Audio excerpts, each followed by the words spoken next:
Welcome to Bachademia, a podcast so educational it could be a university class. With your hosts, Danielle Dick McHugh, Kim Hannah, and Bill Henniger.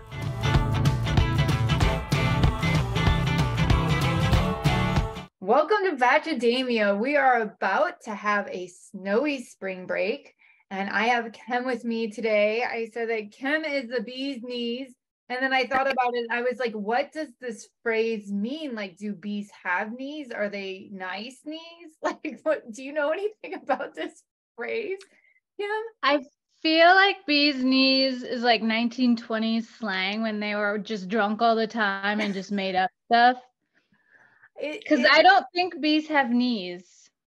Yeah, it's a really weird thing. I'm like gonna have to search this. I'm sure that it has an interesting, is it etymology? Like the history of words? I don't know. I'm making up words. But anyway. I'm gonna Google it while you do the wait, I already found it. What is it? There was a drink. Okay. There was a drink in the 20s that was called the bee's knees. So 1920 drunkenness. Yeah, so there were several original origins, but it seems likely that the imitation of numerous animal-related nonsense phrases popular in the 1920s, such as the cat's pajamas, cat's whiskers, a popular folk etymology, that's a big word that I don't know, so hopefully the professor over here will tell us what that means, has the phrase referring to world champion dancer Bee Jackson. So maybe it's the dancer's knees. Oh, I don't know. But yeah, it's also a drink that I think we should maybe try to recreate sometime.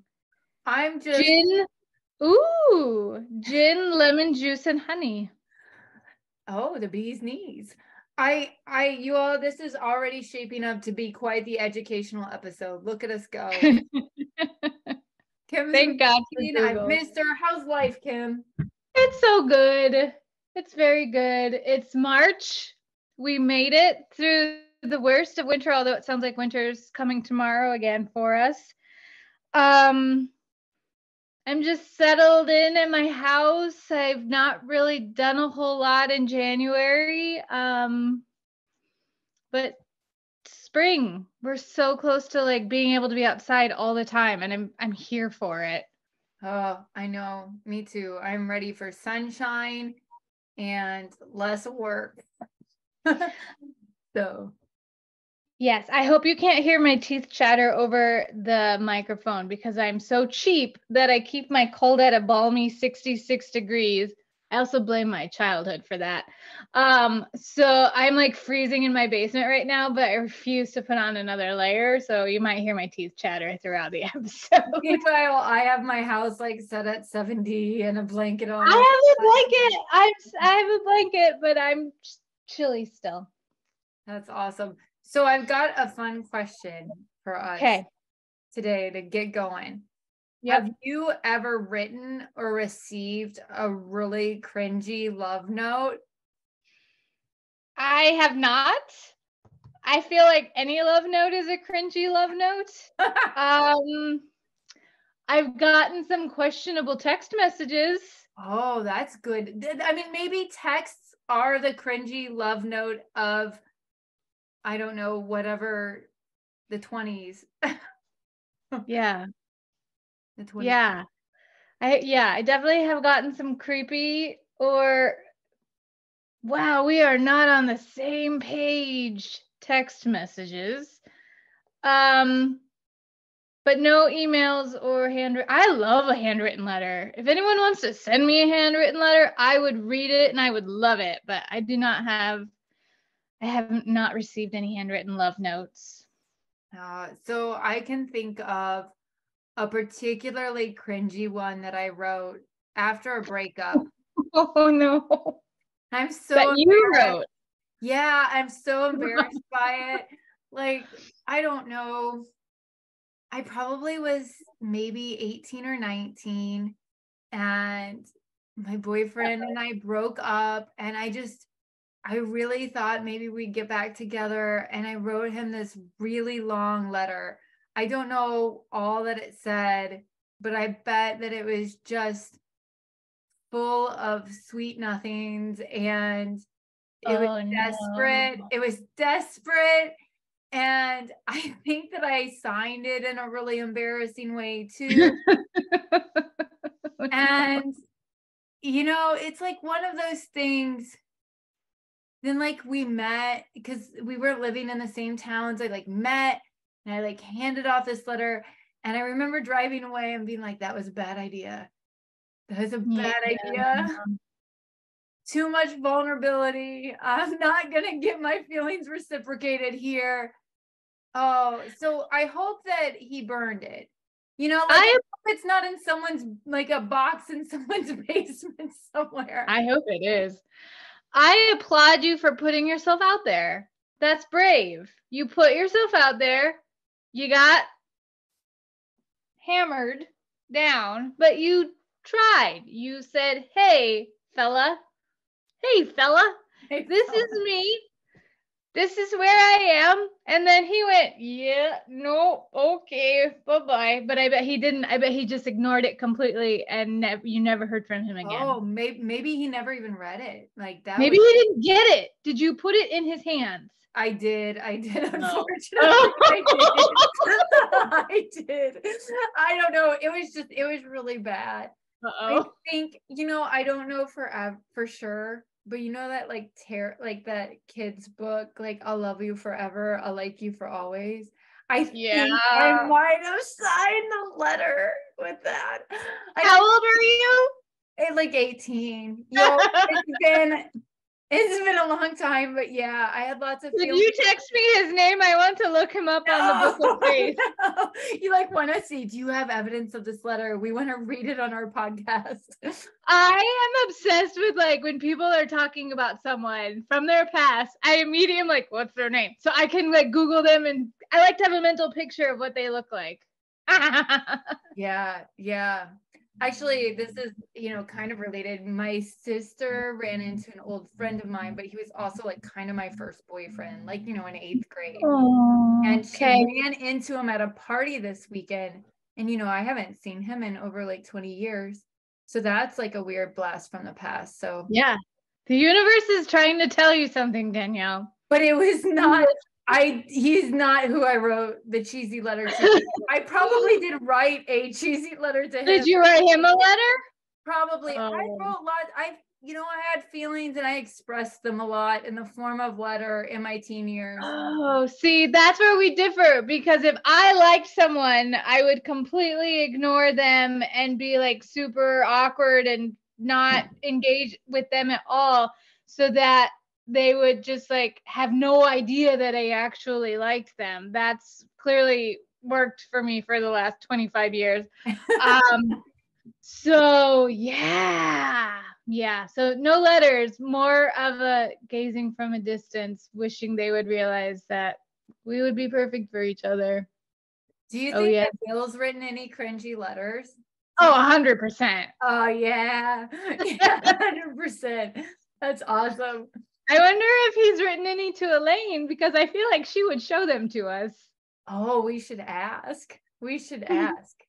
I don't know. I want to, he really hates poetry, so I like to think that he's written Elaine some good poetry. I hate poetry too. I hate it so much. I'm here for poetry. Ugh. I am so black and white. Do not write flowery crap. I don't tell me how you feel. I do not get subtlety. That's part of my problem. I do not get subtlety. So if you're subtly trying to tell me you like me, no idea. You're like the metaphor in this poem isn't literal enough. Yeah. You're you have to be like, Kim, I want to date you right now. Let's go to a restaurant and make out a little bit.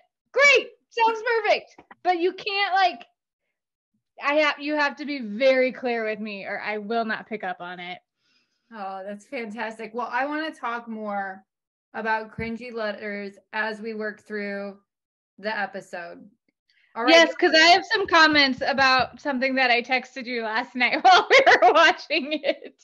Yeah, good. Bring on those comments. All right. So a quick recap, y'all. So if it's been a few days since you've seen it or you haven't seen it, here we go. So they head to Budapest, which I think would be a cool city to visit. We learned that Greer has recovered from COVID, but I gotta say, even from the get-go, it doesn't seem that promising for her. Like, Zach seems kind of tentative, and you're like, ooh, okay. But Zach's a nice guy, so he strings her along. Is he a nice guy? We should talk about that because, yeah, him stringing her on, not a nice guy move. Well, I'll say it this way. Who is the last guy? Clayton. I do like Zach better than Clayton, I think. I mean, it's like comparing like Putin and Stalin. Oh my goodness. Who's worse? Who's better? I don't think that Clayton or Zach are as bad as Putin or as Stalin. I just want to put that out there. I understand there is a very big difference between the Bachelor guys and two of the worst leaders ever. Yeah, Zach just strings Greer along. Nothing more sinister happens. So he asked Kaity on a second one-on-one, and they walk around and they almost share some personal information with each other, like Zach's genealogy. I don't know. And her favorite color is purple. Huzzah! Like, oh, let's swap some facts about ourselves. I don't know. It just cracked me up. Nerd. Danielle, what's your favorite color? My favorite color, Caribbean teal. That's very specific. Yes, it's this color. Like,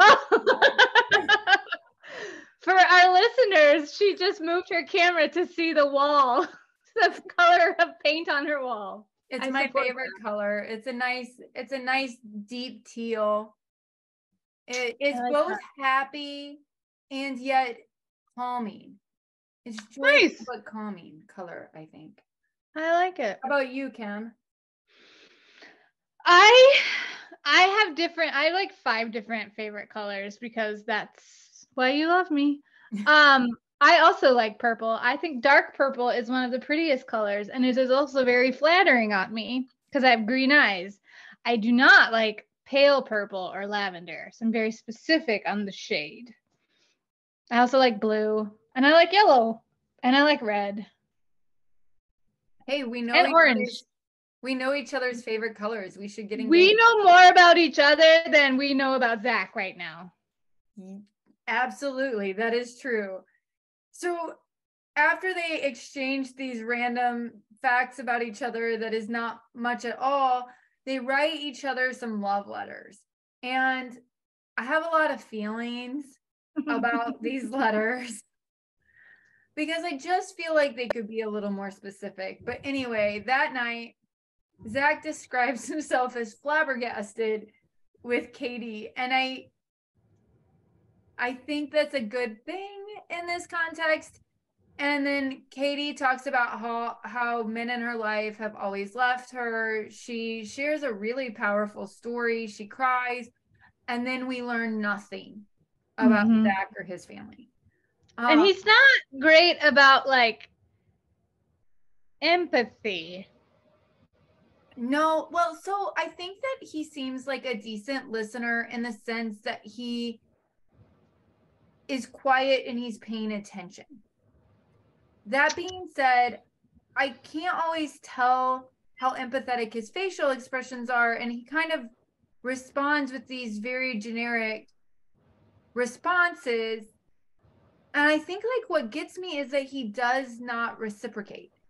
Yeah. Like, we don't know. All of these women have shared some powerful stories with him.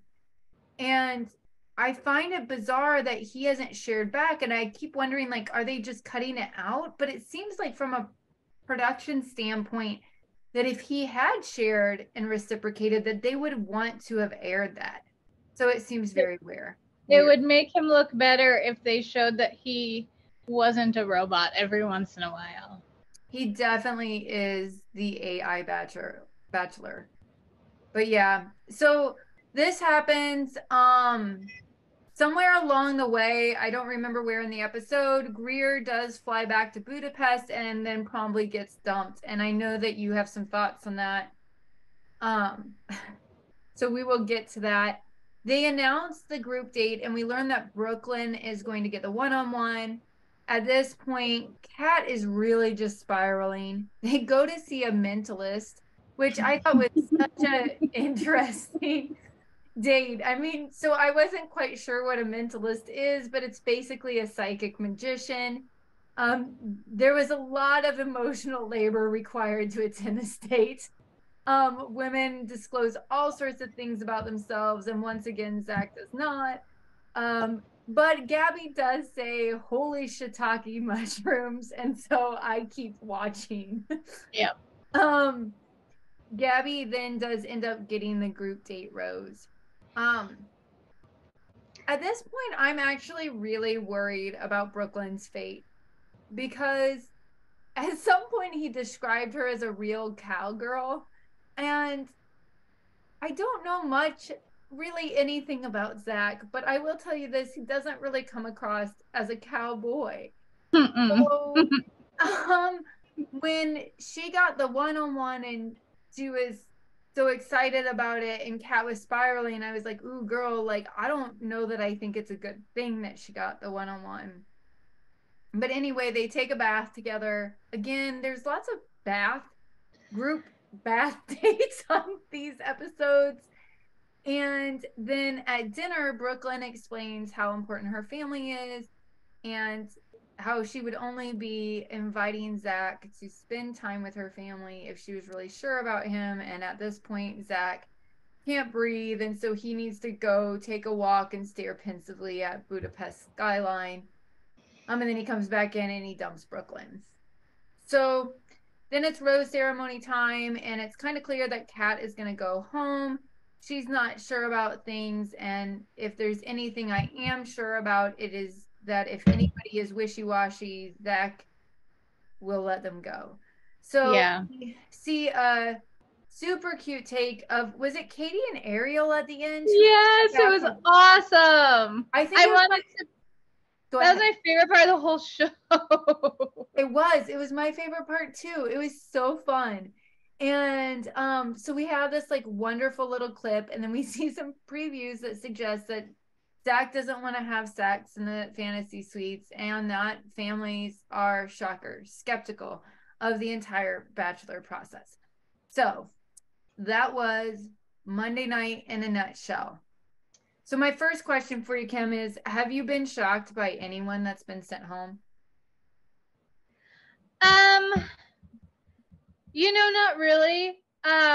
Because there isn't, like, he is not keeping people around that I don't want to say are entertaining, because I think the final four that we have are all great, fun women who clearly enjoy being around each other.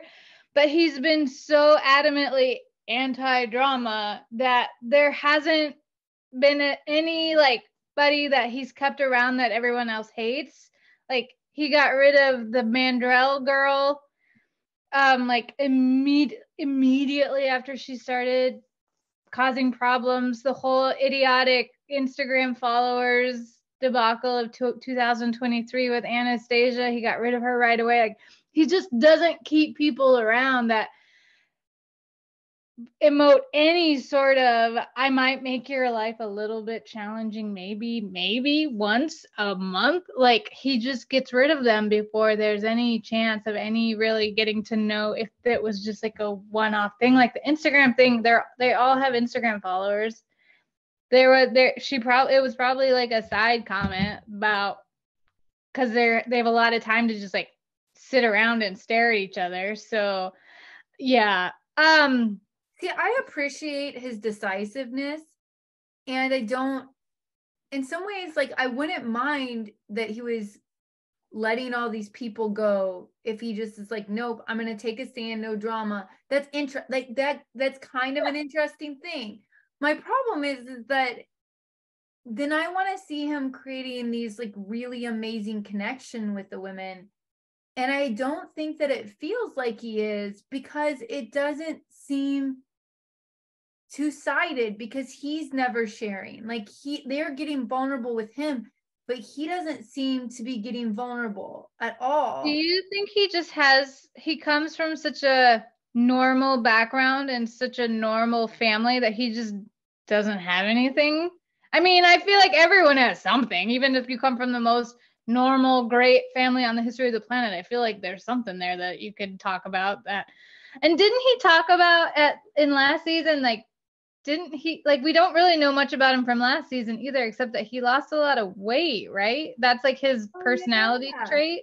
And they haven't like brought any of that. They didn't talk about that at all this season, which is good and bad. Like, we don't need to have a conversation about, I was really unhappy and then I lost all the weight. Now my life is perfect, because that's not real life either. But there's nothing. We know nothing.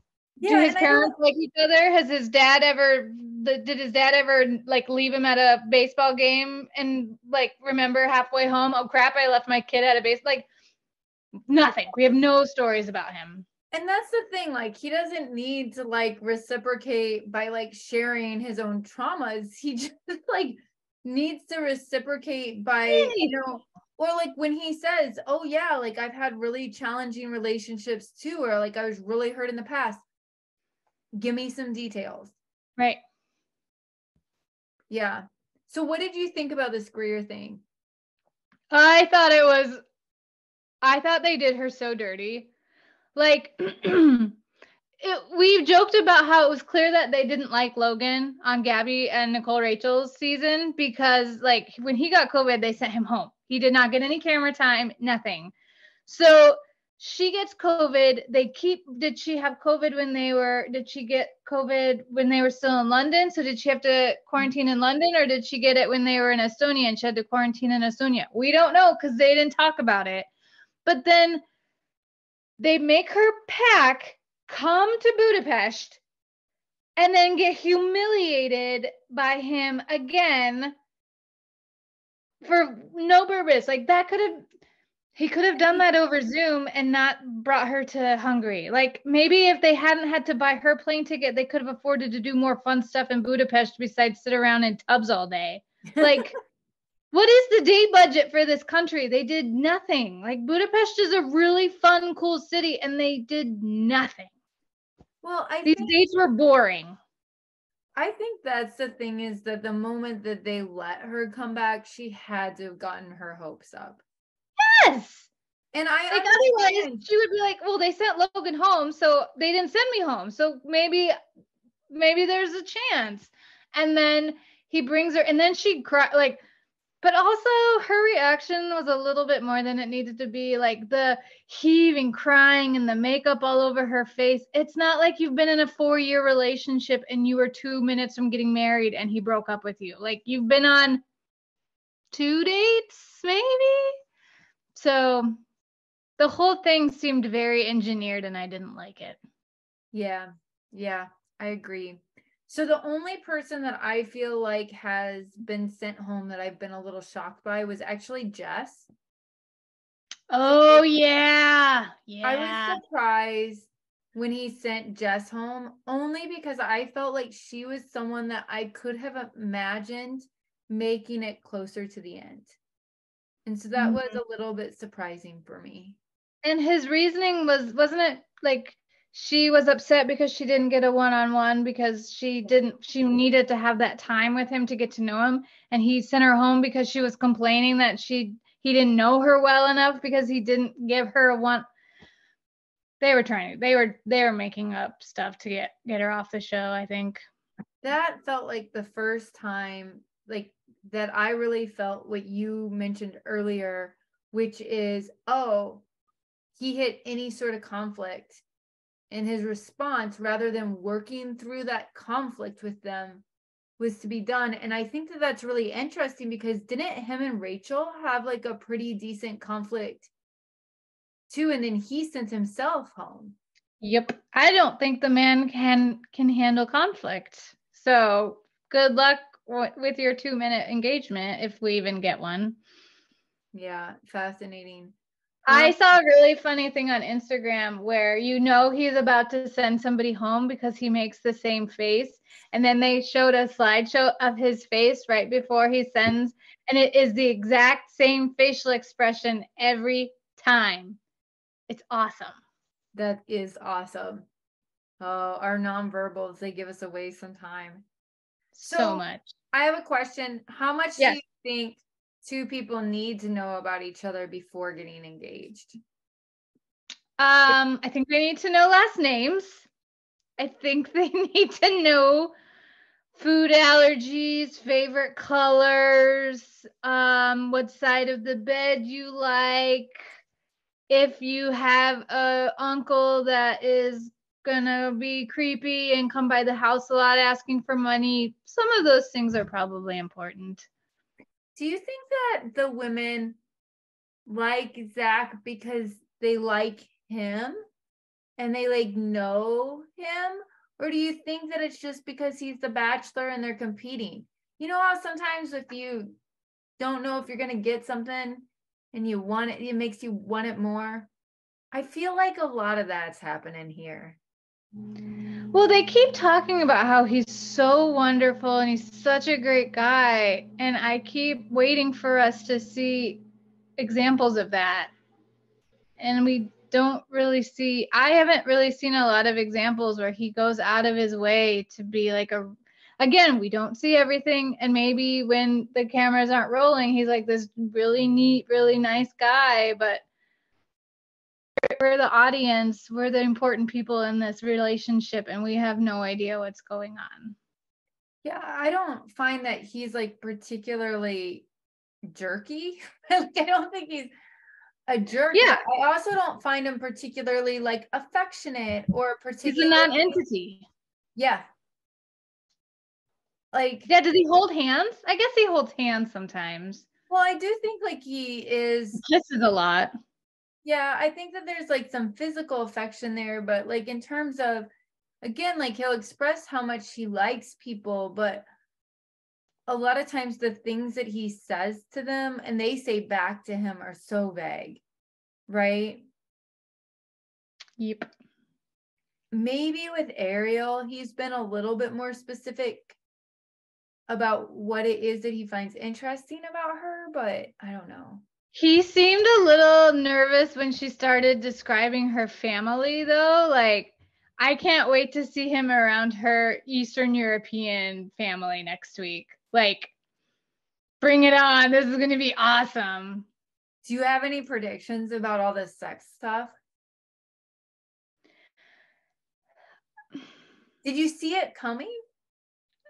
No, but I'm going to be interested to see how it's portrayed. If it is portrayed as he views it as something he only wants to do with the person he is actually marrying, so he doesn't want to sleep with 3 different women before he proposes to a woman, I kind of respect that.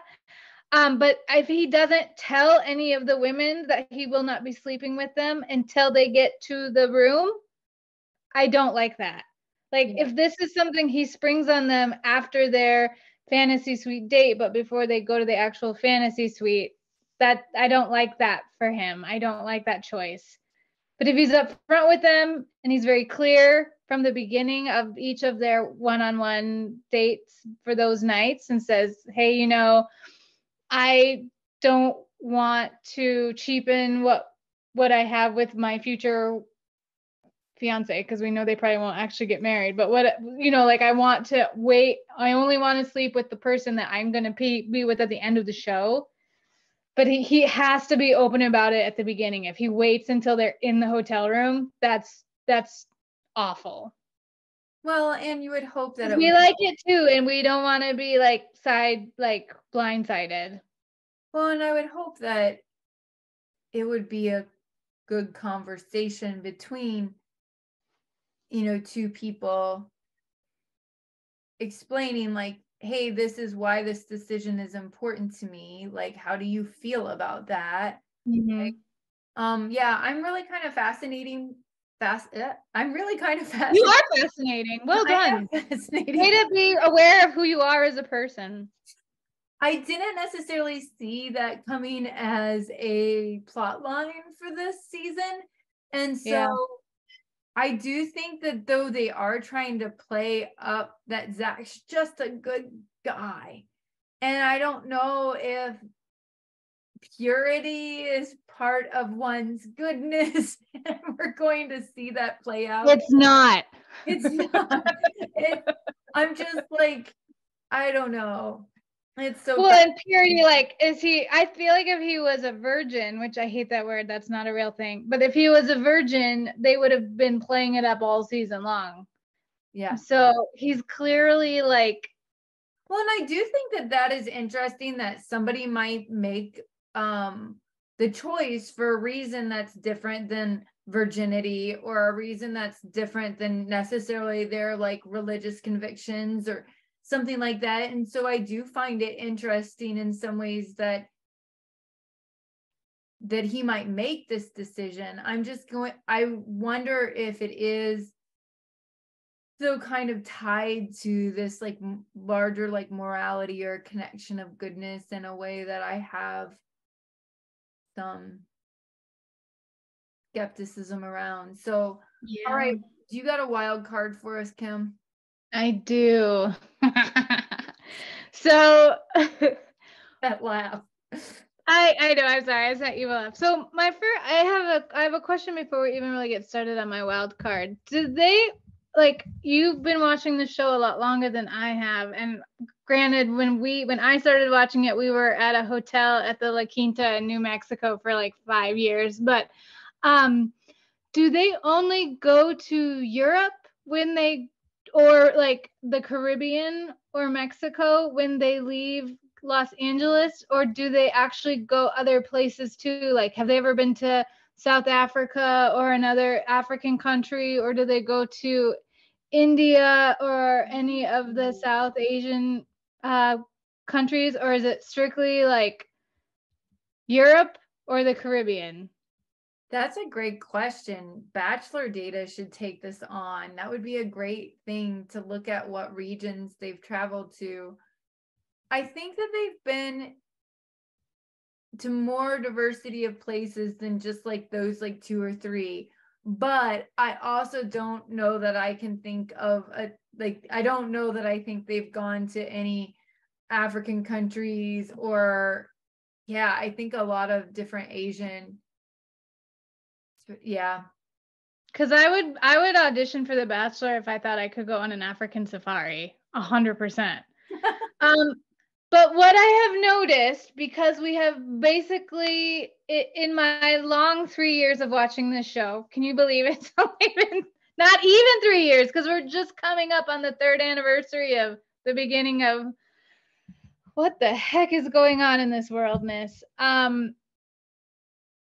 There are always fabulously adorable, very ethnically appropriate for the country that they are in, old people, elderly folk, in the background, hanging out, or interacting with the couple, asking that, like, and it's clearly that, oh, how long have you been dating? Oh, we've been together 40 years, or we met here, or we met here. And it's so adorably hilarious to me that there's just always these random elderly couples behind them, as if it's to say to the audience, look, people get married and they stay married. I mean, not on our show. Nobody actually gets married on our show, but look, it happens behind them.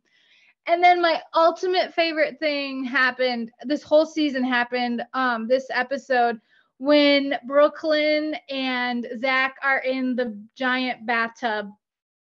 Because again, apparently in Budapest, the only thing you do is go to bathhouses.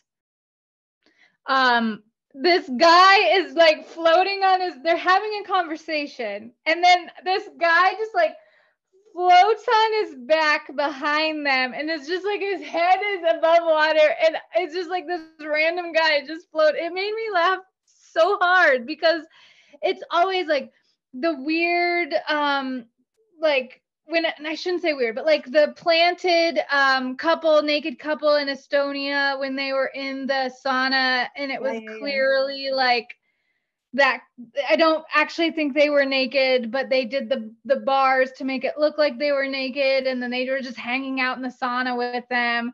Like, all of these people have to sign releases. This isn't just like spontaneously happening that these older people are just showing up all the time. So I guess my wild card is keep them coming because I love them. And two, we need more floater guys just in the background, just floating on by in the bathtub. Loved it. Loved every minute of it.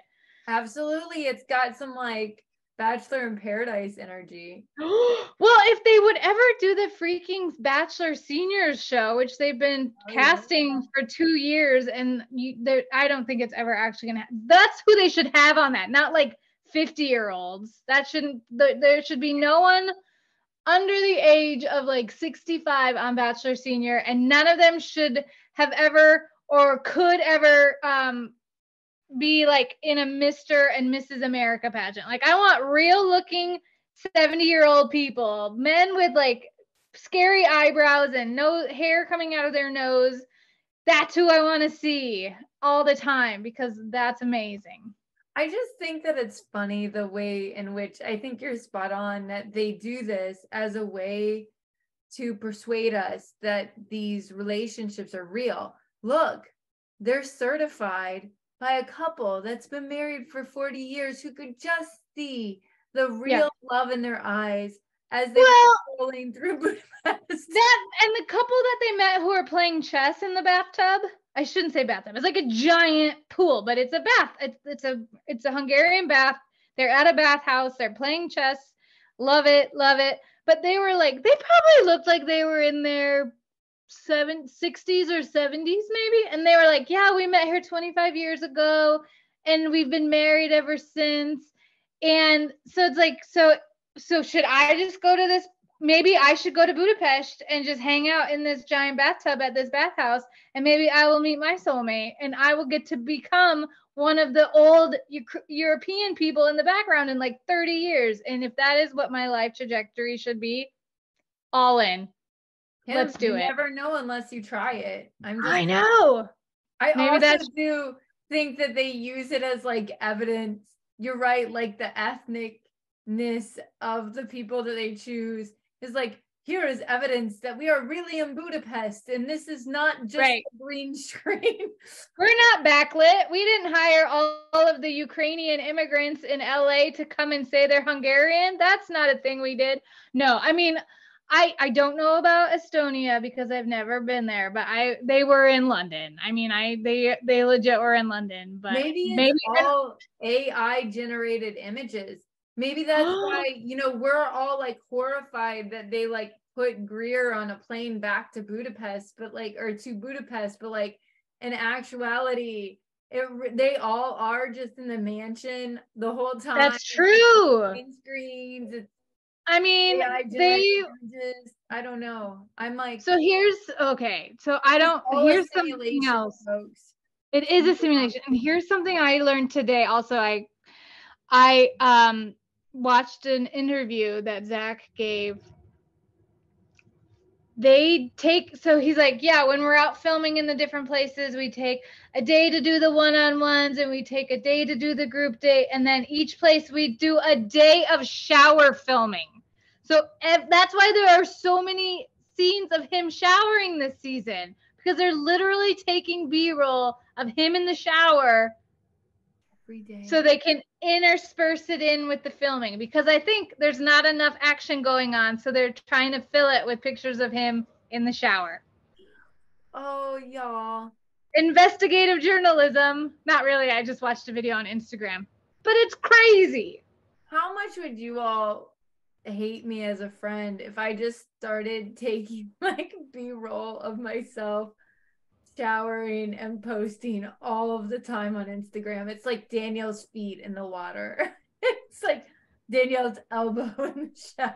I was gonna say, I think you have to be careful what you post, because I think Instagram is really a stickler about some of that stuff. They don't want any roll of me taking a shower ever in public. Well, I mean, he's clearly wearing swim trunks. So if you're wearing a swimsuit, it's okay. You could be like the girls in the bathtub at the end. They were in swimsuits. I mean, everybody was in swimsuits the whole time in the bathtubs this episode. Yeah, they were. This like all feels kind of pointed because our water heater went out yesterday. So, like I can't shower right now because it is like ice cold. And so I like feel like all this bath talk is just like mocking me. The universe is like, ha ha. Adults. So can I ask a question? Are you just not like bathing until you get the new water heater?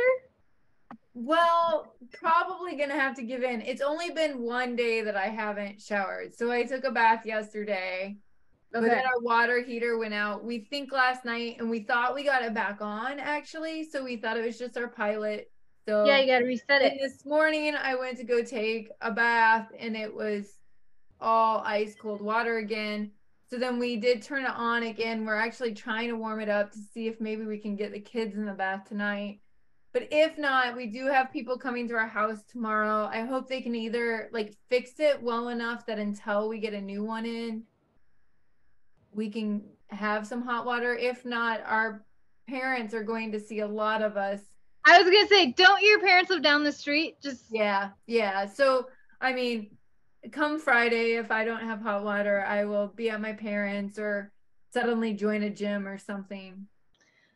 Well, it's appropriate as we come up on the anniversary of the beginning of, oh my gosh, what the heck are we about to encounter? I think a lot of us utilized a lot of dry shampoo in those first few weeks of lockdown. And so you could just re-embrace like baby wipes and dry shampoo until you have a working water heater again. Yeah, my skin's so dry from the Iowa winter. It's probably good that I'm giving it a little bit of a break. So, Yeah. And I mean, we have a big snowstorm coming in, so who knows if I'll actually see any people. So, That's true. That's true. I'll just see my family. For those of you who don't live north of like Missouri, so our friends to the north have been hammered all winter long. They have so much more snow than we got. But I know I'm south of Danielle about an hour, and we're hearing anywhere from 1 to 6 inches is what we're forecasted to get, which could mean we get nothing or we get 12. That's usually how it works. Yeah. They canceled student conferences at my kid's school, and so they kind of already gave them a snow day tomorrow, which means when they get back from spring break, we have another half of a day off because they have to make up those conferences. So, so you already didn't have school on Friday, and now you don't have school tomorrow? Pretty much. They have a half of a day tomorrow, but yeah. So sorry, parents. That sucks. Yeah. So, Kim, anything else you want to say about things happening in Bachelor Land? Yes. Okay. Yes, I do. I think that Kaity and Zach knew each other before the show. Oh, did you read a rumor or is this just your feeling? Well, I kind of already thought it, and then I've read a couple of takes on it because she is from Austin. Oh. Austin is not that, I mean, it's a big city, but they may have like interacted with each other or seen each other on dating apps. And then also I feel like he would be more interested in having her be his one because nothing in his life would change. He wouldn't have to move anywhere. He wouldn't have to travel anywhere to see her. Yeah. I'm not saying she's a plant. I'm saying that I think maybe they knew each other or knew of each other before she was on the show. So I really like her, and I do too. One thing that I like too is I felt like they've chosen dates that I would actually want to go on. Like they haven't done as many, and I wonder if this is also Zach, but like they haven't done as many. There was one, but like of them like jumping out of planes or like some of the high adrenaline ones. There's been a little bit, but not as much as I feel like there usually is. And I just do you think it's budgetary reasons? Do you think they just don't have as big of a budget anymore, so they have to be a little bit? But like you can do a lot of really cool stuff on the cheap. Yeah, inflation's hitting us all hard. They're like no hard-boiled eggs this season. Cost of life crisis is hitting everywhere, not just here. Yeah, I don't know. I mean, it seems to me like I feel like her and Ariel are the two like top like front runners. Yeah. And I think that he's like intrigued by Ariel. Like he's curious and like finds her mysterious, but like I don't know that I feel that strongly. And then I really like Charity, Yeah. but I think Charity's too good for him. And I just don't know that I feel like they have a real connection at all. And then I think him and Gabby have fun together, but I just don't see him choosing her. And so I don't know. It's like really, that's the thing. If you want to make this one not about the drama, then you need to make it about the love and the relationships. And I don't think we got either. Nope. I agree. Okay. Anything else? No, I don't think so. I think next week is going to be a wild one. We've got hometowns and women tell all. Yeah. That's a busy week. It is a busy week. I'm excited. So I'm supposed to do a shout out to some listeners, but I don't really know how to look that up. So I'm going to tell you all, I'm going to give a shout out to our listeners right here in Cedar Falls, Iowa, because you endured the winter. And I do know that we have some local listeners. And to those of you that are not local, thank you so much for listening.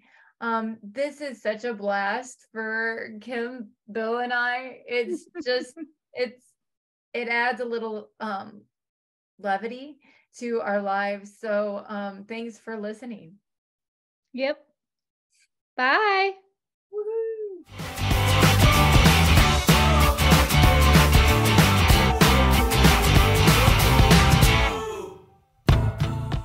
You have been listening to Bachademia with your hosts, Danielle Dick McGew, Kim Hannah, and Bill Henning. All thoughts and opinions expressed on the show are solely those of the person who spoke them. If you enjoyed the show, please subscribe to the show, leaving a 5-star rating and review wherever you listen to your podcasts. Also, please share with your family, friends, colleagues, and other ardent Bachelor fans. If you have comments or questions you would like us to address on the show, you can email us at bachademia@gmail.com. Or on the Twitter with the handle @Bachademia. Thanks for listening.